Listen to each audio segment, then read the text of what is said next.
Express जनसेवा news से देख लेते हैं मध्य प्रदेश से बड़ी खबर। शासकीय सिविल अस्पताल कन्नौद में मैं पदार्थ डॉक्टर राजकुमार बारवाल संविदा कर्मी द्वारा वहीं पर पदस्थ महिला को प्रसारण किया जा रहा है। बता दें कि देवास जिला कन्नौद रोगी कल्याण समिति की बैठक में मुख्य चिकित्सा एवं स्वास्थ्य अधिकारी देवास को रोगी कल्याण समिति में विशेष रूप से बुलाया गया। सिविल अस्पताल कन्नौज में पदस्थ डॉक्टर परवेज अहमद शेख खंड चिकित्सा अधिकारी व डॉक्टर राजकुमार बारवाल संविदा कर्मी रोगी कल्याण समिति में बैठने पर दिलीप धारी द्वारा पूछा गया कि CMHO साहब आप अचानक दौरा कैसे हो गया, तो CMHO द्वारा कहा गया कि मुझे रोगी कल्याण समिति के लिए बुलाया गया है। तो मेरी ओर से पूछा गया कि रोगी कल्याण समिति के द्वारा एजेंडा निकल गया, उसे एजेंडे में कितने बिंदु पर एजेंडा तैयार कर गया है। तो पास में बैठे डॉक्टर राजकुमार बारवाल संविदा कर्मी के द्वारा कहा गया है कि आप इस विषय में नहीं पूछ सकते हैं। तो दिलीप धावरी द्वारा मुख्य खंड चिकित्सा अधिकारी डॉक्टर परवेज अहमद शेख से पूछा गया कि क्यों नहीं पूछ सकते हैं। इतने में डॉक्टर राजकुमार बारवाल संविदा कर्मी के द्वारा रोकने पर दिलीप भंवरी द्वारा कहा गया कि दिनांक 15/7/2024 को आपके द्वारा नीतू मंदसौर को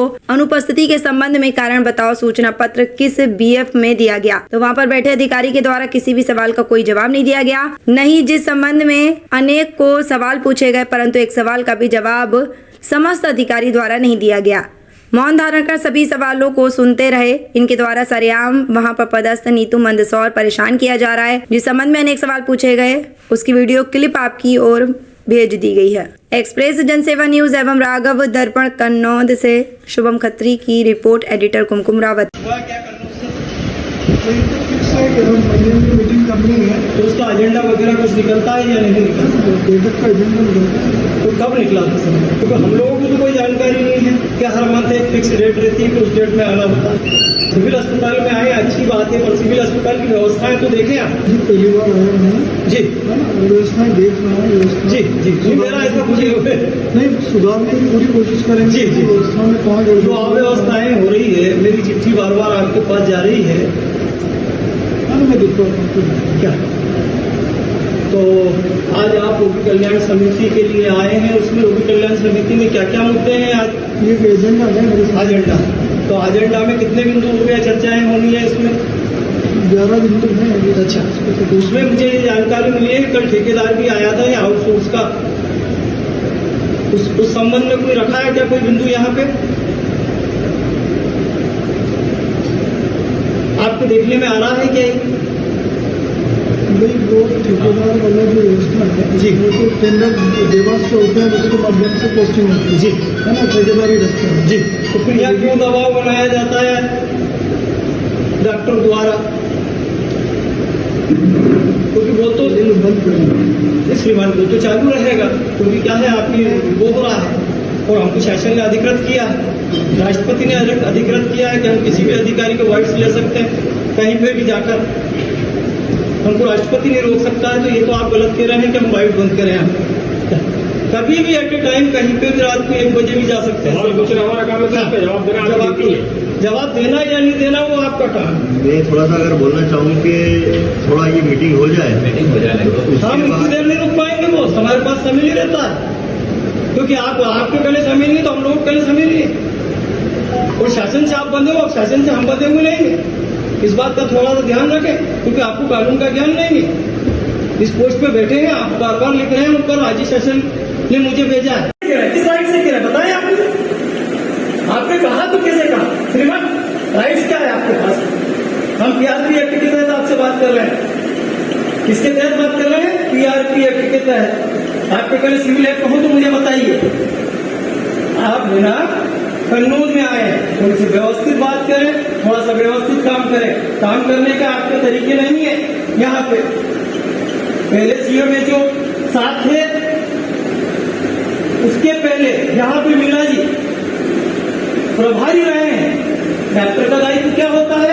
सबसे पहले मरीज देखे, उसके बाद अधिकारी बने। जिस दिन से आप आए उस दिन से OT देखी है आपने? किसी मरीज को हाथ पकड़ के देखा है आपने? ये चिट्ठी में जवाब नहीं दिया है। उस संबंध में मैं आपसे बात करना नहीं चाहता हूँ। श्रीमान आए हैं, मैं इनसे बात करना चाहता हूँ, आपसे कोई बात नहीं कर रहा हूँ। आप बीच में नहीं बोलेंगे। आप क्या एक वो रहता है क्राइटेरिया, उस क्राइटेरिया में आते हो आप। शेख साहब, किसी चीज को आप देखें, सिविल एक्ट को देखें, आपको कोई ज्ञान नहीं है। आप मुझे लिखते दे रहे हैं सूचना के अधिकार मेरे को सूचना के अधिकार में दिया है, क्योंकि मैंने कोई दायित्व नहीं दिया। बराबर दिया है कि नहीं दिया आपने लिख के मुझे? क्या आपके संज्ञान में नहीं साइन कर दिया आपने? उनके खिलाफ कोर्ट में जा रहा हूँ मैं, एक नोटिस जारी किया है इन्होंने। कारण बताओ, सूचना पत्र किसको दिया जाता? जो गंभीर आरोपी कर दिया किसी को, किसी के हाथ हत्या हो गई हो, उसको कारण बताओ सूचना पत्र दिया जाता? तो ब्लैक लिस्ट कर रहा हूँ लेडीज को, उसके बाद आप कह रहे हो कारण बताओ सूचना पत्र दे रहे हो। आपको कोई ज्ञान नहीं है, इस पोस्ट पर लेने का अधिकार नहीं है आपको। सामने चल रहा है, मैं आपसे फेस टू फेस बात कर रहा हूं, बताएं आप मुझे पत्रकार की अहमियत क्या है, ये आपको मालूम है? मैं पत्रकार नहीं हूं, संपादक हूं, प्रकाशक संपादक, मालिक हूं प्रेस का। इसके बाद आप मुझसे ये बात कर रहे हैं कि मीटिंग हो जाए तो उसके बाद बात करेंगे, मेरे के लिए समय नहीं है। और मेरे को आप राइट्स मत बताओ, अनुसूचित जाति जनजाति का मैं राइट एक्ट हूं, क्या वकील हूं, मैं ला हूं, और ला से इस तरीके की बात की जाती है क्या? आपसे थोड़ा सा आप समझे, मर्यादा मेरे के बात करें। सिविल अस्पताल का एक दायरा होता है, डेली आप रूम में जाते हैं, आपको कितना डीजल दिया जाता है, कितना पेट्रोल दिया जाता है? उसके बाद दो अधिकारी को लेके जाते हैं, आप लेके जाते हैं या नहीं जाते हैं? दो अधिकारी को उनका काम प्रभावित हो रहा है कि नहीं हो रहा, ये बताएं मुझे आप। दिनेश साहू को आप प्रतिदिन लेके जाते हैं, ये आपका अधिकार नहीं है, फिर भी लेके जाते हैं। दिनेश साहू का काम प्रभावित हो रहा है, वो किस कारण से प्रभावित हो रहा है? उनको काम करने नहीं दिया जाता क्या? ये क्या है? आपको सुविधा देखना चाहिए, मरीज कोई आता है तो तत्काल दूर में जाना चाहिए, आपका दायित्व बनता है। प्राथमिकता आपकी सबसे पहले ये है कि मरीज को देखें, ना कि अधिकारी बन के बैठे। मीणा जी 24 घंटे मरीज को देखते थे, उसके बाद भी फील्ड में जाते थे, वो काम आपने नहीं किया। विगत 4 माह हो गए आपको यहाँ पदस्थ हुए, थोड़ा सा आप समझे। कन्नौज के लोग बेवकूफ नहीं है, तो किसी कारण वो चुप बैठे हैं। आप दायित्व इनको इसलिए दे रहे हैं कि वो मर गया सामने वाला जाट, तो आप डर के मारे इनको दायित्व दिए, तो राइट में लिखित में दीजिए, आपको तो लिखने का अधिकार ही नहीं।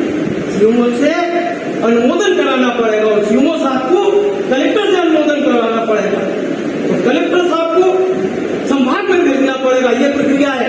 आपने डायरेक्ट बना दिया है, क्या बना दिया बताइए मुझे। आपके पहले जवाब में जवाब पूछ रहा हूं आपसे, मौन मत बैठे, बताइए मुझे। कल भी मैं पूछूंगा पूरी मीडिया को लेके, क्या आप जो चिट्ठियां लिख रहे हैं वो गलत लिख रहे हैं? आपके अधीनस्थ अधिकारी लिख रहे हैं, इनको कोई राइट्स नहीं है लिखने का। मालूम आपको 1 तारीख से नया कानून महिला के लिए लागू हो गया है, तो उसको थाने पे नहीं जाना है, वो चाहे यहां से मैसेज करके रिपोर्ट डाल सकती हो, आज से नहीं पूछेगा थानेदार कि आपने क्या करा, लेगा और पकड़ी लगा देगा। ये मालूम है आपको कानून? कानून नहीं मालूम है आपको, इसलिए ये काम हो रहा है आपके कार्य क्षेत्र में। आप समझे थोड़ी सी मेरी बात को, बार बार मैं अनुरोध कर रहा हूं आपसे, क्या तो किसी दिन कुछ हो जाएगा।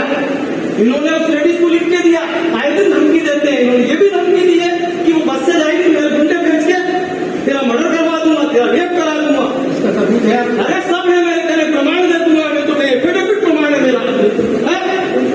क्या मेरा जो प्रमाण है संबंधित लिख के दे देगी कि मेरे साथ ऐसा करा, तुम करो